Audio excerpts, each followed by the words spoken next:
In the wake of Steven Spielberg's 1982 E.T. the Extraterrestrial, the cinematic landscape was forever altered, the cultural impact seismic, prompting every production company from the majors to the shadiest drive-in distributors to look toward the stars. But before that iconic heartlight touched the screen, Spielberg and screenwriter John Sayles were developing a much darker, grittier project, Night Skies. It was a terrifying tale of alien abduction and terror, far removed from the bicycle-riding wonder we ultimately received. When that project morphed into more whimsical E.T., the floodgates opened for a wave of films that explored the bond between humanity and the visitors from above. The origins of Night Skies trace back to the 1970s when Columbia Pictures sought a sequel to Close Encounters of the Third Kind. Spielberg, disinterested in a direct sequel, proposed a dark, grounded horror film inspired by the 1955 Kelly Hopkinsville encounter, a historical case where a Kentucky family claimed to be besieged by gremlin-like entities.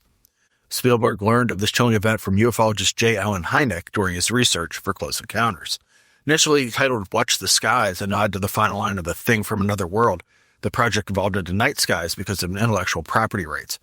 Spielberg envisioned a terrifying premise. 11 malicious extraterrestrial scientists arrive on Earth to experiment on livestock, ultimately turning their sights on a human family. He was so invested that he even reserved cargo space on the inaugural space shuttle flight to film orbital sequences. To bring his vision to life, Spielberg tapped Sayles, known for writing Piranha, to pen the screenplay. Sayles approached the script as a sci-fi straw dogs, though he personally drew thematic inspiration from the 1939 John Ford film Drums Along the Mohawk, centering on a frontier family defending their home. The creatures were designed by special effects master Rick Baker. His vision for the lead alien, Scar, was terrifying, a beak-mouthed entity with large grasshopper eyes. Baker poured his genius into this project, even creating a $70,000 prototype that left Spielberg and producer Kathleen Kennedy stunned.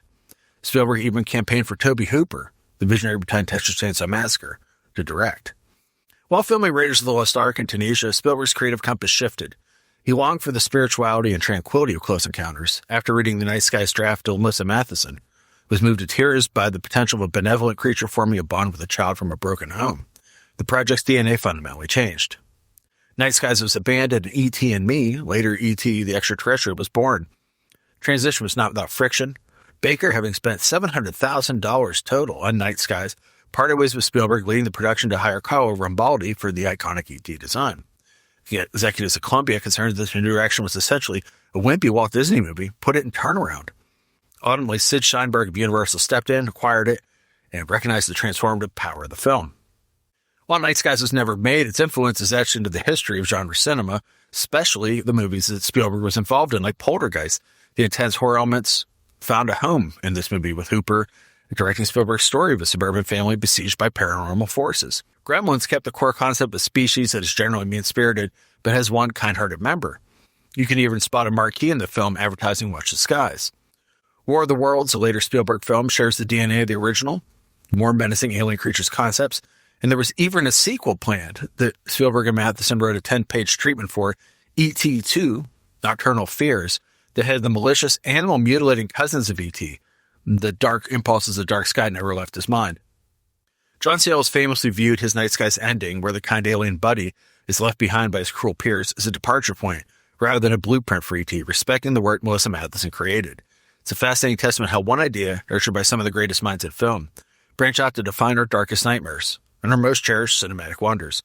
This episode, we're going to dive into the movies that populated the shelves of your local mom and pop. These are the movies in the past that, hey, E.T.'s out. What should we get? There's sometimes sincere attempts to capture that same magic, whether it was the heartfelt connections or the desperate high-concept survival tales. These films stand as unique pieces of sci-fi.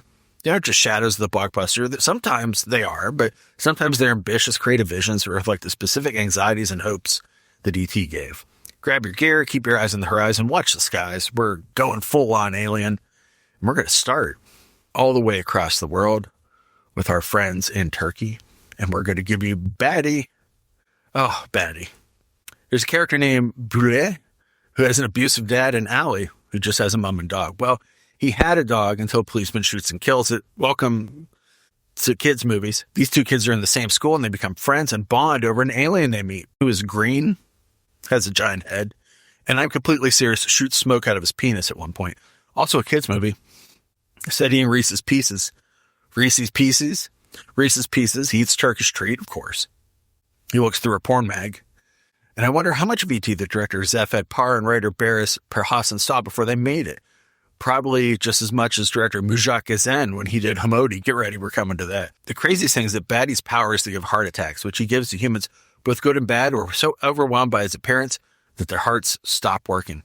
The scene where he causes a teacher to have cardiac arrest is played for comedy. Just after his appearance upsets a janitor so much he falls down the steps to his death.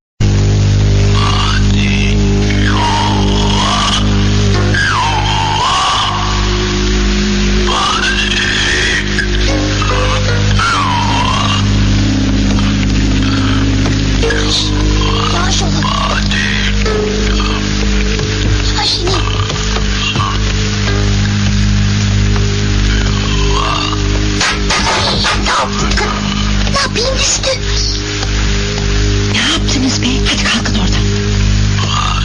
Ne oluyor orada? Eyvah babam, kaçın. Ulan Bülent, ne bu halim? Ne bu maskarayı? Çıkart şunları üstünden yoksa patlatacağım ha! Baba vurma, uzaylı o. Allah!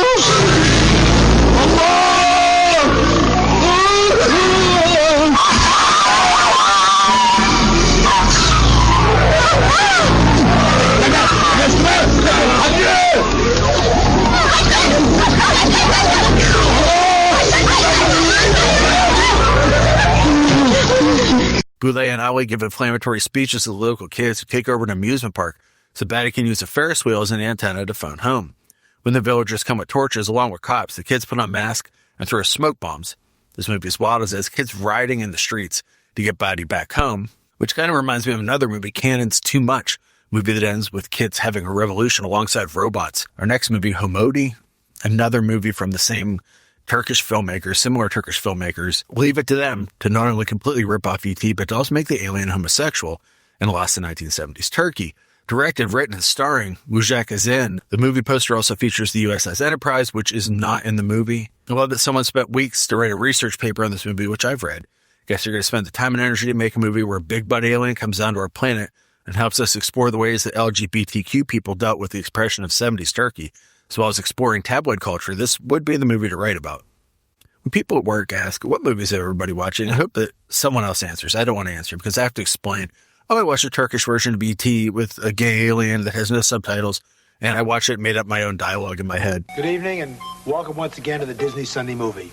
Mickey and I are here on stage 4 in front of the treehouse that was used in tonight's movie, Fuzzbucket.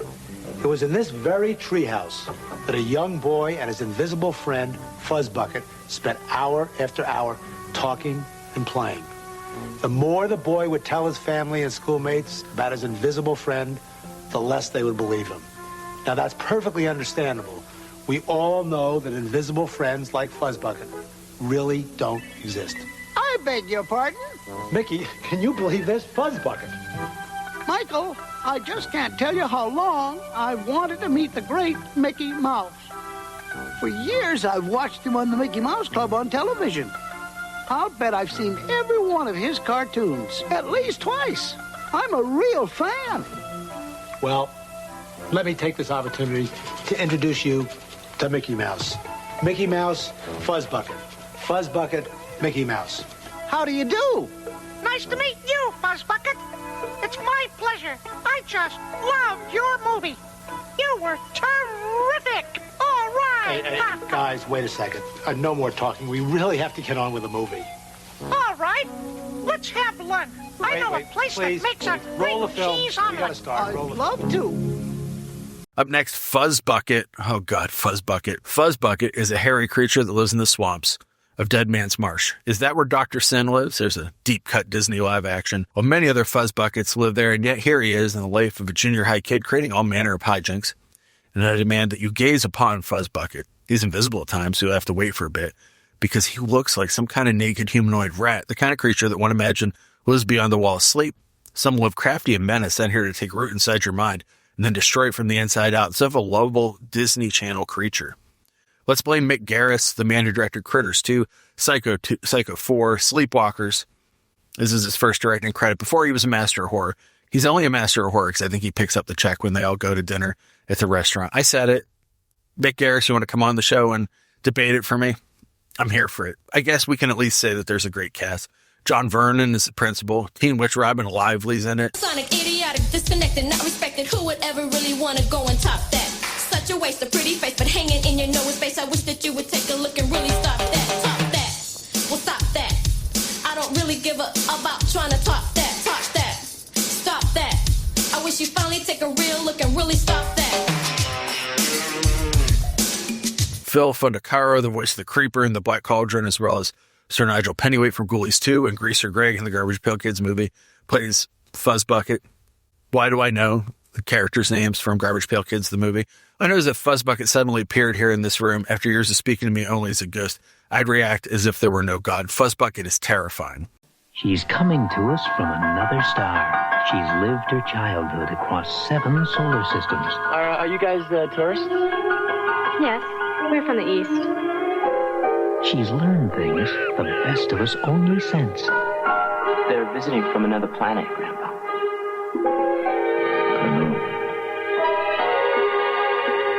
She knows what we are, and she knows what we dream of being.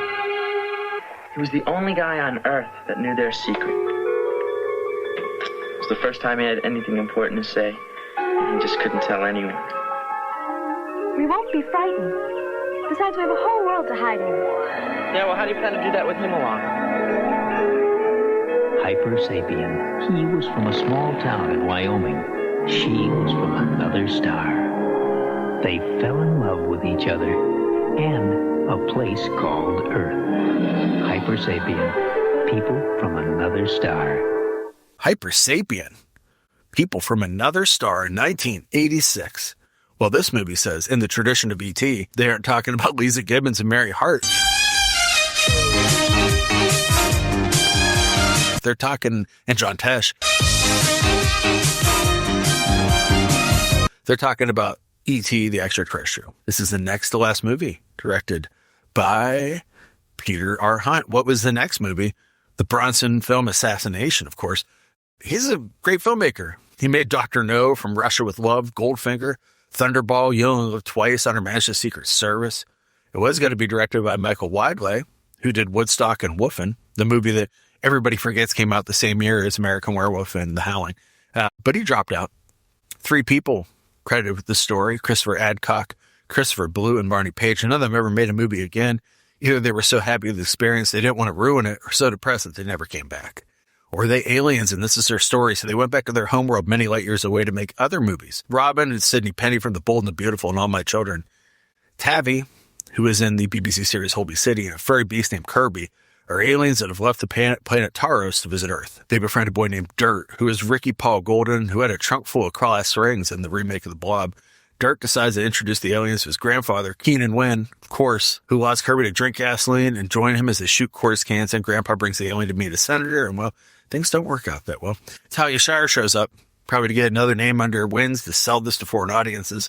This is the kind of movie that parents befriended in the 80s and put their kids in front of, not knowing that it has an alien that looks like a woman's private business. It's supposed to be cute, but it is next level terrifying, kind of like John Carpenter's The Thing.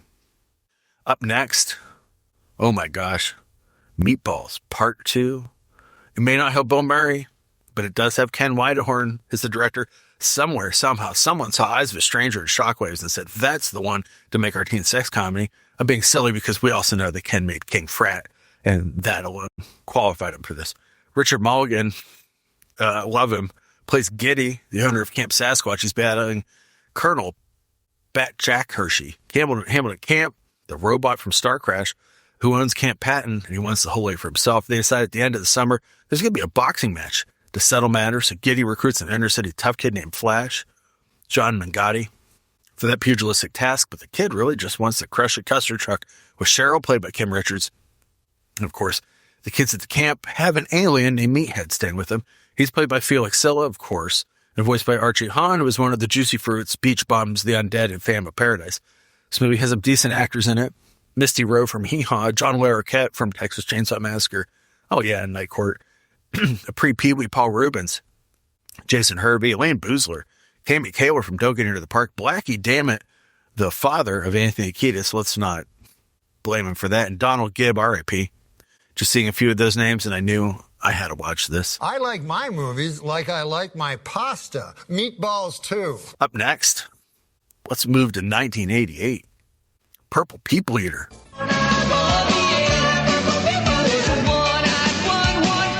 Some kids have their heads in the clouds.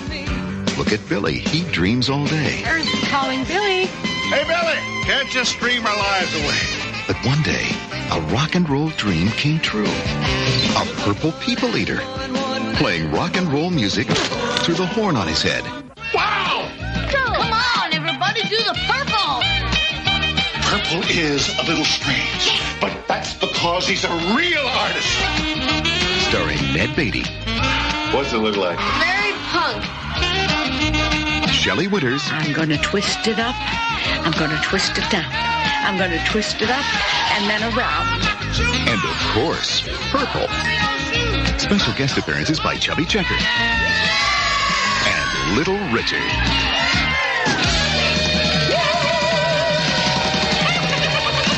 Purple People Eater. It's a rock and roll dream come true. Purple People Eater is based on the Sheb Woolley song One-Eyed, One-Horn Flying Purple People Eater, of course, and Sheb's in here, so is Chubby Checker.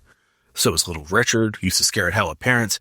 Now he's playing the mayor of a kid film based on a novelty song, and that makes me a little sad. But Flying Purple People Eater is packed with people. I actually wrote that. That's good writing. Who either were, it's alliteration, who are on their way down or on their way up. The kids staying with their grandparents, Neil Patrick Harris and Thora Birch, on their way up. Ned Beatty is their grandfather, and Shelley Winters is their neighbor. And hey, other folks to look out for. Jim Houghton, who is Kenny Ward on Knots Landing, is also in Superstition, and of course, Dustin Diamond. Anyway, the story here, Purple People Eater forms a band with kids. They end up playing shows to save old people from losing their homes. To Mr. Noodle, it's more Mac and me. Don't worry, we'll get to it. More Mac and me than E.T. How does that alien being appear? All you have to do is play the record. No one is afraid when it happens to me. I would have been screaming. What the is that thing? It's a Purple People Eater. Do we trust it? Why are they I guess kids aren't people. Anyway, finally, if you're going to get an E.T. ripoff, this is the movie, Mac. They were an average alien family living on their own planet. And we were an average family living on ours. He took my Coke, Mom. Come on, you guys. I don't have it. I didn't take it. I knew it. Accidents happen, and like us, they found themselves in a strange new neighborhood. I like it. Me too. Shh. Communing with the earth spirits. Welcome to California, bud. Alert, alert. We have a malfunction. We have a malfunction. Their lives were in danger. Back off, Larry. Get away from it. Down. We've got a problem here. They had to escape. When the smoke cleared, their family was separated. Somehow, one of the aliens was hiding in our house.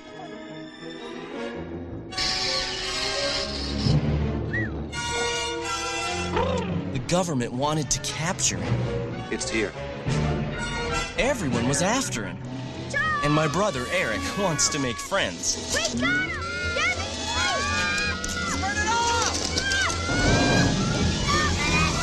You sucked this living thing into a vacuum cleaner? Yeah, and then we blew him out again. Now Eric is risking not only his life, but my life. Give me the gun. Step back! To save them. This is the police.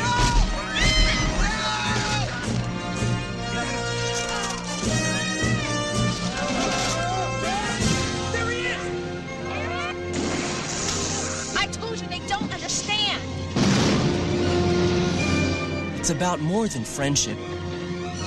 It's about adventure. Mac and me.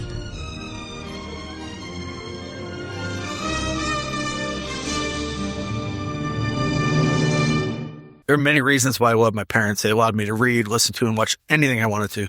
I had to discuss it with them, though, and encouraged me to have an open mind. Their sense of humor and fun helped make me who I am today. Yet for all the reasons and more, one of the biggest reasons I love them is they never forced me to watch movies made for kids.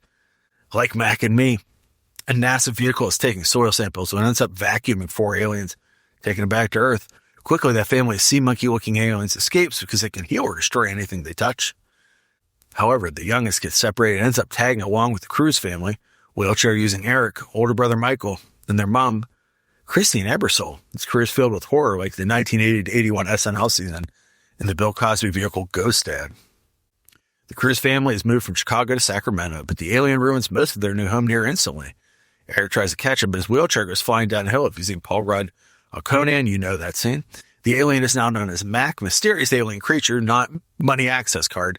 If you're from Pittsburgh, you call an ATM a Mac machine. Is on the run from the FBI, the federal bikini inspectors, the Federal Bureau of Investigation. That doesn't stop them from going to McDonald's birthday party. More on that in a minute. When Mac disguises as a teddy bear. The journey to reunite Mac with his family ends up getting Eric killed. Yep, a kid's movie where the main kid gets shot in the crossfire between an alien and the police. Also, George Buck Flowers, one of the security guards. If you watch the Japanese VHS of this, it is graphic. I am shocked, right? Luckily, those aliens can heal anything they touch, right? Once the government sees us, they just forget using the aliens as a weapon and harvesting their organs. No, they give them American citizenship and let them live in peace. This is insane border policy, the kind that Trump rails against. Let's get those aliens out of this country. So about McDonald's, the producer of the film had worked with the fast food titan on several ad campaigns and with their Ronald McDonald House charities. He also wanted to create an E.T. for a new generation. Keep in mind, this movie was made 5 years after E.T. It's not like there hadn't been that much time. E.T. can be for several generations, but let's have a sea monkey looking weirdo. Yeah, it's strange, but he hatched a scam. He could use the McDonald brand throughout the film. The restaurants were promoted. The proceeds would go to charity. These are the kind of ideas that advertising professionals like me do lots of drugs, and then they come up with, and then they realize, I don't have a soul. When McDonald's didn't expressly finance films, Golden State Foods, their food service arm, did fund some of it. The brand did not want Ronald McDonald to appear. However, he's all over the dance sequence in this film and its trailer. So I don't know who didn't listen to who. It doubles up on endorsing products while E.T. had Reese's Pieces because M&M's wouldn't do it. Sears and Coca-Cola showed up in nearly every scene, and Skittles were all consumed by Mac. Even his name suggests McDonald's. The shrapnel ended up exploding all over Ronald, who won Worst New Star and the 9th Golden Raspberry Awards. This is the kind of movie you probably love because you grew up on it, or you hate your parents. Probably both. I'm glad I didn't watch it until I owned my own home and had discovered my own identity. So that's it. A whole world of E.T. ripoffs. I hope you phone home. I hope you find your heart light. I hope you enjoy one of these.